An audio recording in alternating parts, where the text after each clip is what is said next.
अस्सलाम वालेकुम जी, मैं हूं अदील रजा। आप देख रहे हैं मेरा यूट्यूब चैनल। जनाब आला, कोर्ट पैकिंग कर दी गई है। तमाम तर मुखालफत के बावजूद जस्टिस याया अफरीदी ने फरमाया कि मुझे तो जज चाहिए ही चाहिए।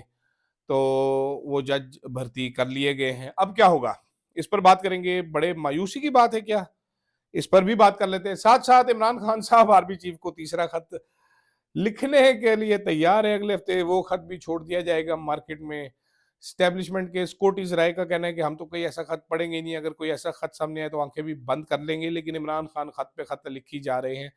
इमरान खान ने लगता है छेड़ बना ली स्कॉटिश राय की। खत जो है, क्यों खत लिख रहे हैं, इस पर भी बात करते हैं।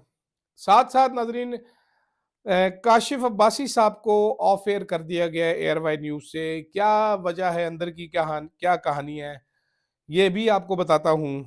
जरा शुरू करते हैं हम नाजरीन। आज जो तमाशा हुआ, कोर्ट पैकिंग की गई, पहले से ही सबको मालूम था। वकला ने एहतजाज भी किया, एहतजाज किसी काम ना आया। लेकिन और याया अफरीदी साहब ने किसी साथी जजेस की बात ना मानी, जुडिशल कमीशन के मेंबर्स की बात भी नहीं मानी। उन्होंने कहा नहीं जनाब, जज ते सानू चाहिए ही चाहिए। तो जज भर्ती कर लिए गए। एक जज साहब को एक्टिंग जज भी लगा दिया गया। ये एक्टिंग जज क्या होता है, ये मैंने मतलब अगर आपको जरूरत है तो आप परमानेंट रख लें। एक्टिंग जज क्या होता है, इसमें क्या साइंस है क्या नहीं है, उस पर भी बात कर लेते हैं थोड़ी सी। तो जनाब आला, जस्टिस मंसूर अली शाह, जस्टिस मुनीब अख्तर साहब, इन्होंने मुखालफत भरपूर की थी, लेकिन इनकी नहीं सुनी गई तो इन्होंने बाइकआउट किया, इजलास का उठकर चले गए। कुछ रिपोर्टर्स के मुताबिक मेरे तक भी इतला पहुंची थी कि जनाब फाइलें शाइलें भी पटकी गई और कोई पानी के गिलास तक बात पहुंचने वाली थी। लेकिन कुछ जरा इसकी नफी कर रहे हैं, तो इसको छोड़ देते हैं हम बात को। जब जस्टिस मंसूर अली शाह और जस्टिस मुनीब अख्तर साहब उठ खड़े हुए तो उसके बाद बैरिस्टर गौहर साहब मजबूर थे जाने के लिए, और बैरिस्टर अली जफर साहब भी। तो जस्टिस जमाल खान मंदुखेल साहब ने उनको रोका कि जनाब आप रुकें, बैठें बैठें, आप मत जाएं, आप आज़ाद मेंबर हैं, आप बैठिए। उन्होंने कहा नहीं सर, हमें जाना होगा। इस जाने के पीछे क्या वजह थी? इस जाने के पीछे वजह थी तहरीक इंसाफ की लीगल टीम के दो मेंबरान, जो कि कॉन्स्टेंटली इनको हरास कर रहे थे तकरीबन, कि जनाबे वाला आपको इसमें नहीं बैठना चाहिए, ये शैम जुडिशल कमीशन है, do not sit in it. मेरी इतलात के मुताबिक बैरिस्टर अली जफर साहब पूरे मूड में थे वहां पर बैठने के, बल्कि कुछ जजेस के नामों की तौसीक भी वो करना चाहते थे, क्योंकि उनका चेंबर है, केसेस लगते हैं। तो वो सब जजेस की मुखालफत मोल नहीं लेना चाहते थे। लेकिन फिर हमारे एक जानने वाले ही हैं जो कोर कमेटी के मेंबर भी हैं, उन्होंने उनको पैगाम भेजा कि जनाबे वाला इमरान खान के ऑर्डर्स ये थे, अगर आप नहीं उठेंगे तो I will communicate the same to Imran Khan.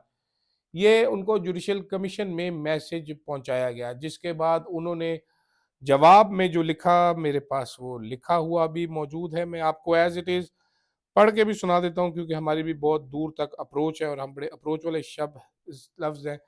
उन्होंने लिखा, we just left, no more part of it, recorded in the minutes that after the two जजेस the other two members also left. ये जुडिशल कमीशन के एक मेंबर जो तहरीक इंसाफ के थे, जाहिर बात है बैरिस्टर गौहर अली या अली जफर साहब में से कोई एक होगा, उन्होंने पैगाम भिजवाया लीगल कमेटी को कि जनाबे वाला हम उठ चुके हैं। तो ऐसे हुआ ये बाइकआउट।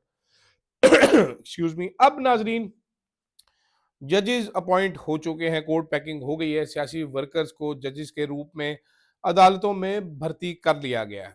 अब क्या होगा? क्या ये मायूस होने की बात है? मुझे तो हंसी आ रही है। इस गवर्नमेंट ने, ये मेरी मूंछ थोड़ी सी पीछे होगी, इस गवर्नमेंट ने हर वो तरीका अपना लिया है कि जिसके जरिए से अपनी हुकूमत को सिक्योर किया जा सके। लेकिन परेशान होने की बात नहीं है, क्योंकि चीज़ों ने इम्प्लोड होना ही होना है। ये बाहर से कुछ ना हो, अंदर से तबाही होनी है, अंदर से इम्प्लोजन जो होती है ना, अंदर से फटना है, लावा जो फटना है। आपको याद, आप पिछले डिक्टेटर्स को देख लें, मुशर्रफ साहब ने जो तरमीम की थी रिवर्स हुई, ज़ियाउल हक ने जो तरमीम की थी रिवर्स हुई, अयूब खान साहब तो अपना पूरा आइन दे दिया था उन्होंने 62 का, वो रिवर्स हुआ। तो ये सब भी रिवर्स होना है। सवाल बड़ा ये है कि कब होता है, क्योंकि जितना लेट होगा उतना ही पाकिस्तानी कौम का नुकसान होगा, पाकिस्तानी अवाम का नुकसान होगा। ये जो लोग बैठे हुए हैं यहाँ पर लूट मार करके सीटों की, और जो इनके हैंडलर्स हैं, इनको तो फायदा ही फायदा होगा।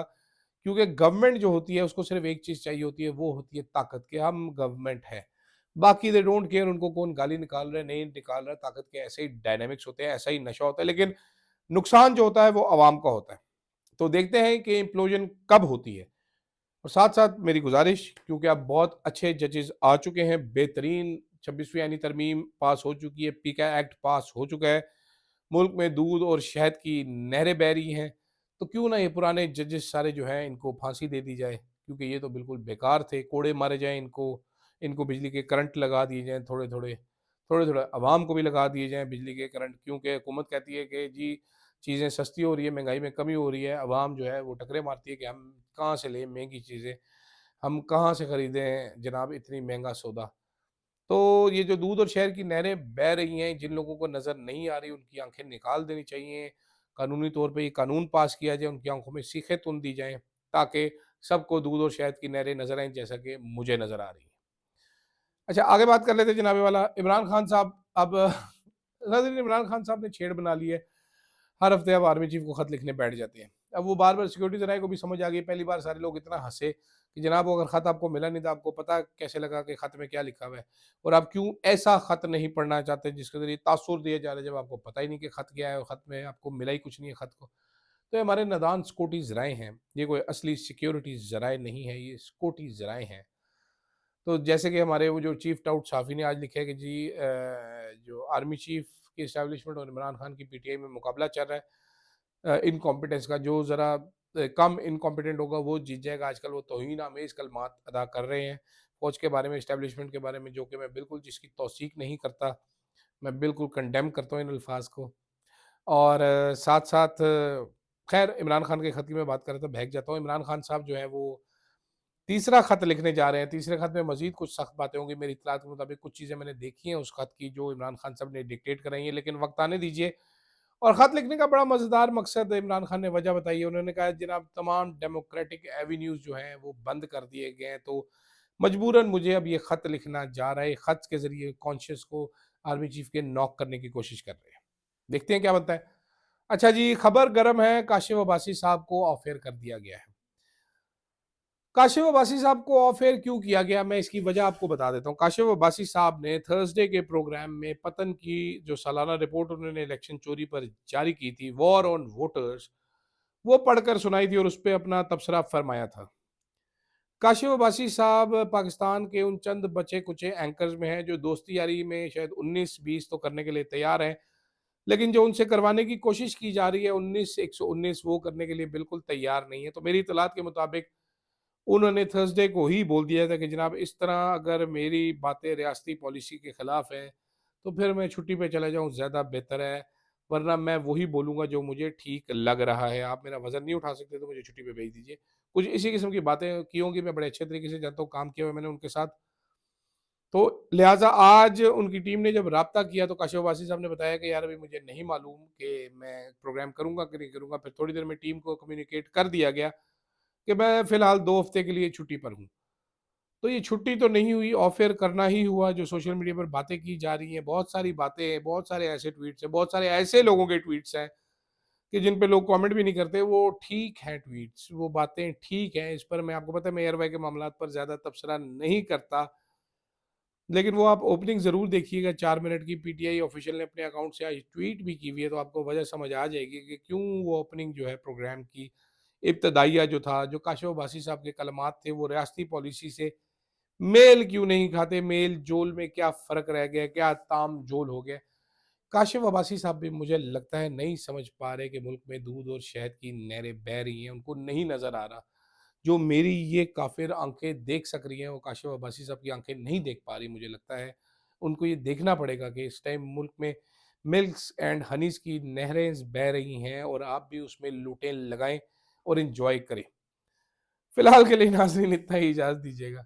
अल्लाह हाफ़िज़।